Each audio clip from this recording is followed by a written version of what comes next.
You become accustomed to sending things out to the ocean and then waiting for them to come back. Of course, every now and then something washes up that you don't expect.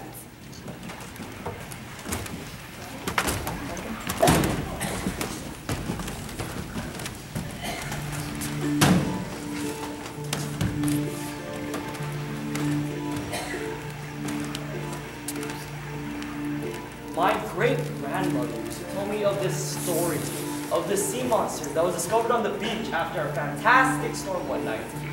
Nobody knew what to make of it, and nobody knew what to do. They just stared at it at first. And then they took stock of the creature, poking and prodding. The creature had 10 tentacles, all 12 feet long, and 2 great eyes, each as big as dinner plates. They called it devil fish, because no one had ever seen or could even imagine of the existence of a giant squid.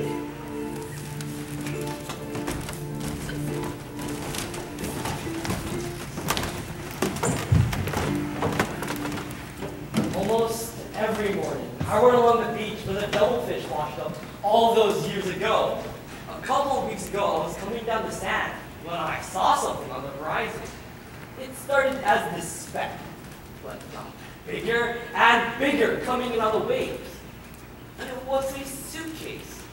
A big, white plastic job. No stickers, no tag. I didn't know what to make of it, and I didn't know what to do. I just stared at it at first. And then I started poking and prodding. Under a week's worth of waterlogged clothes, there was a sealed plastic bag with a passport inside. It had a gold seal on the front and a French name inside, and the last smudged stamp was from Brazil, almost 5 years ago. And I thought, well, that must be from a plane crash or something. So I picked up the suitcase and took it home.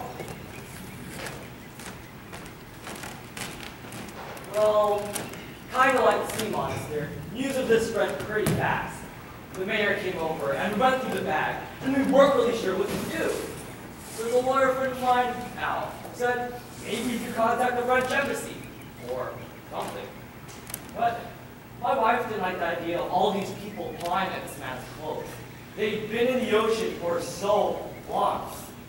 So she took the clothes out of the bag, put them in the washer, and then she hung them up to dry, and then she ironed them, and then she folded them, and then she put them back.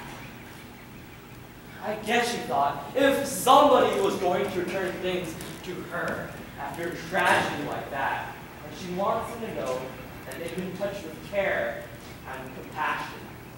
She wants them to know that when they opened up that suitcase, that it wasn't just chaos, that there was somebody. Well, that was the first one. I went running the next day, and I looked hard under the ocean. And there was another one, and another one, and another one, and another one. For 34 days, bags just kept appearing on the shore. It got to be a strange but familiar routine. You take all of the bags over to St. Margaret's School in the gym, open them up, see if there are any names inside, anything to match to anybody, any clues for where they're supposed to be. And my wife had a few of her friends, the ladies from church. They take all the clothes out of the bag, put them in the washer, and then they'd hang them to dry, and then they iron them. But once they got to 5,000 pieces of clothing, they stopped counting.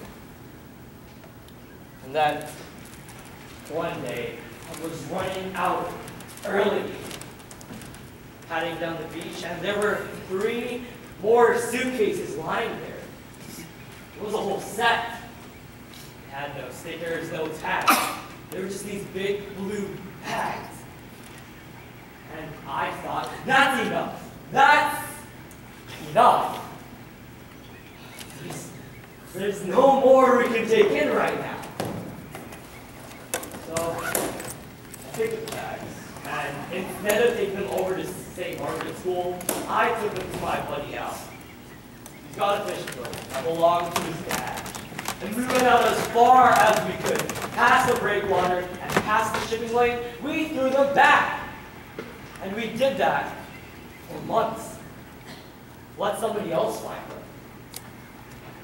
Now, when I go running along the beach, I look around, and I look at the horizon, and I watch the waves, and I see if there's something that gets bigger as it comes towards the shore, and I hope it's a sea monster.